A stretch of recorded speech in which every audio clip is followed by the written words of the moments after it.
ഗാൽവൻ സംഘർഷത്തിന് പിന്നാലെ തകർന്ന ഇന്ത്യ ചൈന ബന്ധം പൂർണ്ണമായും പുനഃസ്ഥാപിക്കുന്നതിനുള്ള അവസാനഘട്ട ചർച്ചയ്ക്ക് വേണ്ടിയാണ് ചൈനീസ് വിദേശകാര്യമന്ത്രി വാങ് യിയുടെ ഇന്ത്യ സന്ദർശനം. അതിർത്തി തർക്കം പരിഹരിക്കാനുള്ള സമിതികൾക്കിടയിലെ ചർച്ചയാണ് പ്രധാന അജണ്ട. ദേശീയ സുരക്ഷാ ഉപദേഷ്ടാവ് അജിത് ഡോവലാകും ഇന്ത്യയുടെ ഭാഗത്തുനിന്ന് ചർച്ചയ്ക്ക് നേതൃത്വം നൽകുന്നത്. പ്രധാനമന്ത്രി നരേന്ദ്രമോദിയെയും വിദേശകാര്യമന്ത്രി എസ് ജയശങ്കറെയും വാങ് യി കാണും. ഷാങ്ഹായ് സഹകരണ സംഘടന ഉച്ചകോടിക്കായി പ്രധാനമന്ത്രി നരേന്ദ്രമോദി ഈ മാസം അവസാനം ചൈന സന്ദർശിക്കുന്നുണ്ട്. Chinese president Xi Jinping, Russian president Vladimir Putin എന്നിവർ ഷാങ്ഹായ് ഉച്ചകോടിയിൽ പങ്കെടുക്കും.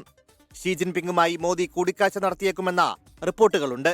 അമേരിക്കൻ പ്രസിഡന്റ് ഡൊണാൾഡ് ട്രംപ് ഇന്ത്യക്കും ചൈനയ്ക്കും തീരുവ ചുമത്തിയതിന്റെ പശ്ചാത്തലത്തിലാണ് ചൈനീസ് വിദേശകാര്യമന്ത്രി വാങ് യിയുടെ സന്ദർശനത്തിന് പ്രസക്തി വർദ്ധിക്കുന്നത്.